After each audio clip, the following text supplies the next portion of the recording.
Hello, this is Earl Nightingale, and I want to take just 13 minutes of your time to tell you about the most interesting and successful people in the world, the people who belong to the top 5%. I believe it's a group you'll want to belong to also. First, let me explain who belongs to this group now, and it's right here that you may as well prepare yourself for a shock. I want you to get a mental image of 100 young men standing in a line. These men are all 25 years of age. The world is ahead of them. Each of them has as much opportunity as the rest. They live in the richest country on earth, truly a land of abundance. Now, answer this question. What will have happened to these 100 young men by the time they're 65 years of age? In other words, let's turn the clock ahead 40 years. What do you think will have happened to these 100 men who started even at age 25? It's interesting, isn't it? Well, here are the statistics. By the time they're 65, 1 will be rich. 4 will be independent for life. 5 will be working. 36 will be dead. 54 will be dependent. Let me repeat those figures so that you can get them firmly in your mind. 40 years after 100 young men start even at age 25, 1 is rich. 4 are independent. 5 will be working. And all the remaining survivors, 54, will be dependent on others or an agency for their support. So 5% makes the grade in life. This is the top 5%, and hence the title of this record. To ask you if you want to belong to the top 5% is really unnecessary. Of course you want to belong, and perhaps you already belong. When you discovered that only 5% of our people make the grade financially, were you shocked? You should have been, because this is really a serious indictment. Look at it this way.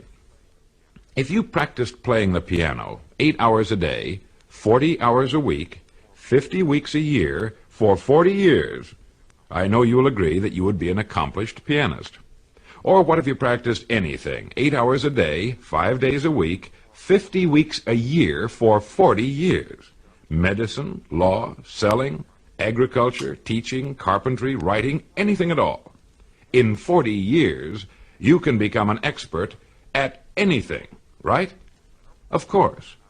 Well, the 54 men out of 100 who arrive at age 65 without having become financially independent in the richest land in the world have worked in our economy 8 hours a day, 5 days a week, 50 weeks a year for 40 years, and haven't figured out in that length of time how to be financially independent for the remaining and certainly the best years of their lives. Why? How is this possible? Financial independence is certainly not a matter of luck. It's a simple matter of planning. How much money do you suppose the average man earns in 40 years?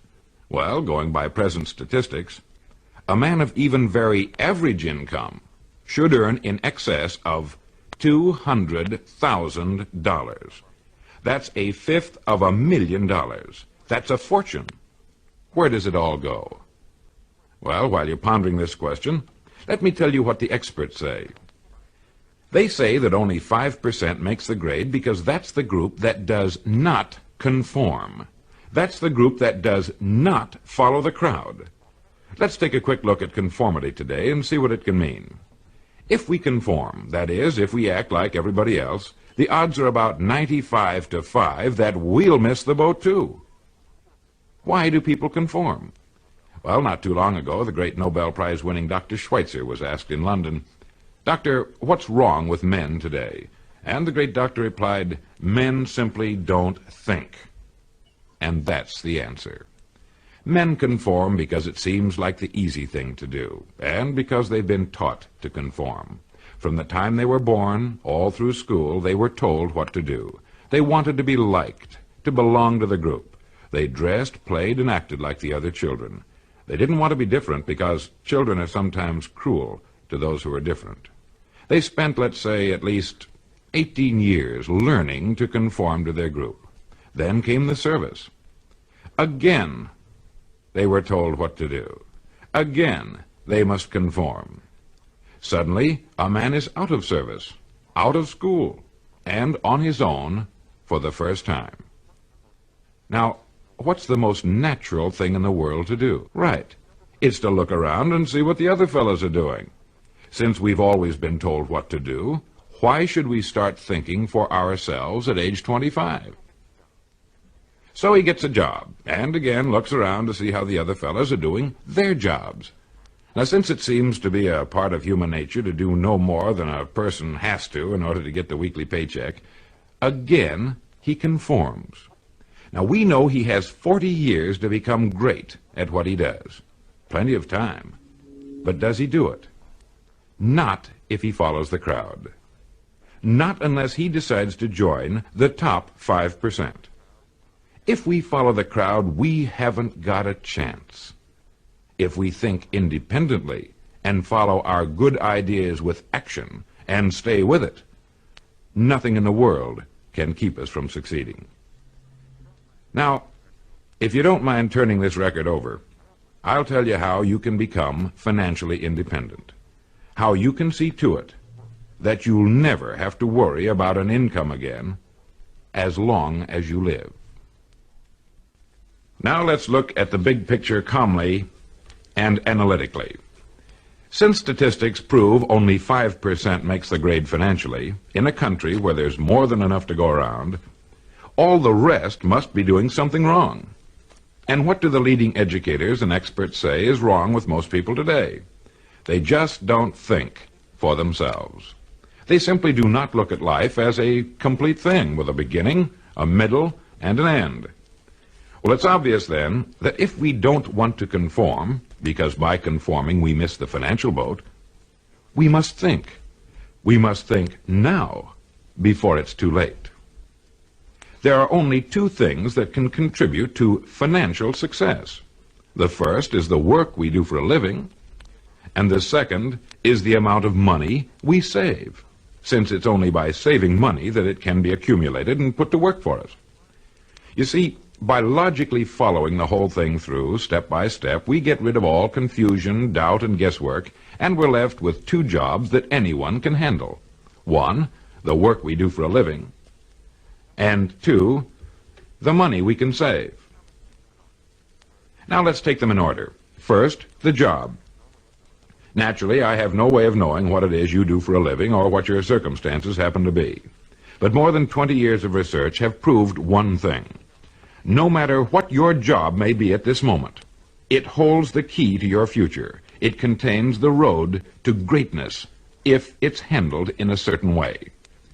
There's no such thing as a job that is not loaded with hidden opportunities. From checking hats to laying bricks, from working in a factory to selling shoes, whether you work for someone else or for yourself, there is hidden in your daily work more opportunity than you could develop in a lifetime, if you will look for it. How many ideas do you think you could get in a single day if you really started to think? 5, 20, 100? Well, have you ever stopped to think that one idea can make you rich? How do you think your job will be handled 10 years from now? Can you do it that way now? What improvements will be made in your industry during the next 50 years? You know that improvements are inevitable. Someone's going to have to come up with them. Why not you? What's the history of your job? How did it begin? How did your industry begin? Do you know as much about your job and industry as a doctor knows about medicine and its history? You really should, you know. Have you given the same work and dedication to your job that an attorney has given to the study of law? You see, whatever it is that you do for a living is your profession. There's no such thing as one job or profession being more honorable or better than any other. It is all in the way we look at what we do. It is our attitude that makes the difference. How long do you think it would take you to know everything there is to know about your job and its application to your industry and our economy as a whole? 5 years? Do you realize that if you attack your job for the next 5 years the same way you'd have to if you were working for yourself, that you can be a national expert on your particular job in 5 years? You see, a person can become an expert at any one particular thing in 5 years, and it's the experts in this country who can write their own tickets. It's the experts who get the ideas. It's the experts who are constantly in demand, regardless of economic cycles. Your mind is a great and largely unexplored continent. You own it, and no one else can trespass upon it. We know it contains unbelievable riches, but they must be found, and there's only one way to explore and prospect the human mind. We must think. Like any other kind of prospecting, it takes time and dedication, but of this you can be absolutely certain. If you will begin to do your job as you have never done it before, and think constantly of ways in which it can be done better, you will immediately belong to the top 5%, and you will definitely get the ideas that will guarantee you a great future. Now you might say, why should I knock myself out for the company I work for? This is what the majority says, and remember, it's the majority which always has, and unfortunately probably always will, miss the boat in life. You are actually working only for yourself. Each day you're building the house you and your family must live in, and the materials and methods of construction you put into your house will determine its strength and your degree of greatness. Remember, no matter what it is that you are now doing for a living, it contains the key to greatness if you will only look for it until you find it. So much for the job. The second point that can guarantee our being in the top 5%, those who achieve financial independence, concerns the money we save systematically until we are independent. The men and women who find themselves financially independent at 65 did not suddenly come into an inheritance on their 65th birthday. They planned it that way and then stuck to their plan. Saving money is the only check you can write that doesn't cost you a penny. You've seen a bricklayer starting on a large building. He puts down the first brick and you think, my gosh, what a job. But one day you drive by and there's the building, all finished. The first brick is still there, way down at the bottom, and all the other bricks are in their places. If he hadn't put down the first brick, none of the others could have been put in place. Each brick, small though it is, makes a vital contribution to the finished structure. It's the same with saving money. Unless you're saving at least 10%, preferably more, of what you earn, you are making an extremely serious mistake. Unless you pay yourself at least 10 cents out of each dollar you earn, you are stealing from yourself what can be the most beautiful years of your life. The later years, when you can do all the things you've always wanted to do. You see, financial success has nothing at all to do with the money you earn, but only with the money you save. If you have found this information helpful in any way, will you do the person from whom you obtained this record the courtesy of just a few minutes of your time? Thank you.